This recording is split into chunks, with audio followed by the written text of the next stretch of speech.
Welcome to Coffee with Biking. I am Mike. Cheers.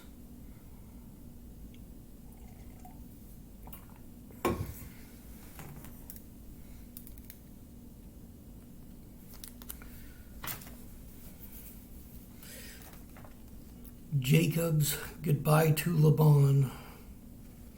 Genesis 31:17 and 18. Jacob put his wives and children on camels, and he drove all his livestock in front of him.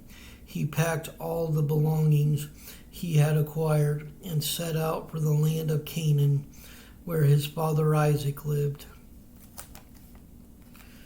Working as a shepherd, Jacob not only manages to make Laban rich, Jacob gets rich too, not only in herds but in children, 13 of them. Wealth in ancient times is measured partly by the size of the family. The bigger the family, the more workers you have. And when they grow up, the more security you have in your old age. Jacob ends up with his many children because of his dueling wives. They compare for his affection.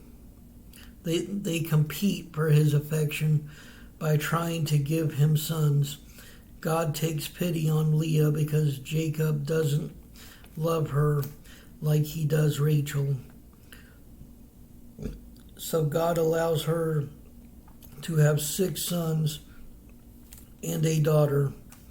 Leah also gives Jacob her maid as a surrogate mother, who provides 2 more sons. Rachel, infertile for years, offers her maid as well and gets 2 sons in time. Rachel has 2 sons of her own.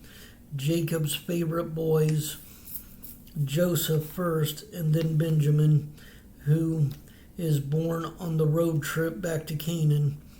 With his 14 years served and another 6 used to build his own flocks, Jacob heads for home. But he's terrified of Esau. The night before crossing into Canaan, he sends his family ahead, intending to spend some time alone. A mysterious man arrives. Somehow, Jacob seems to recognize this man as a being with the power to influence the future. Jacob grabs hold of the man, whom many Bible experts say is either an angel or God in human form. Jacob says, "I will not let you go unless you bless me." And that's going to be in Genesis 32:26. After an all-night struggle, the man finally blesses Jacob and gives him a new name, Israel. It means God struggles, or one who struggles with God. Centuries later, Jacob's descendants will take his name for their nation. With Esau ahead, Jacob sends wave after wave of gifts for his brother. Hundreds of prime livestock delivered by a corps of herders. The herders return with news that Esau is coming with an army of 400 men. Jacob arranges his family in a column, putting his beloved Rachel and young Joseph at the very back. Benjamin isn't born yet. Jacob walks ahead of his entire family and bows to his brother. Esau ran to meet him and embraced him, threw his arms around his neck and kissed him, and they both wept. And that's Genesis 33:4. Jacob settles in Canaan, where he had grown up. Esau moves into what is now Jordan, and the land takes his nickname,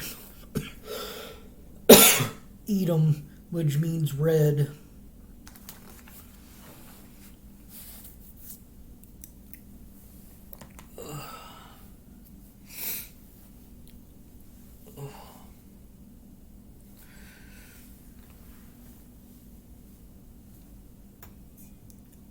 stand strong in the word of the Lord. Stay blessed. Stay caffeinated.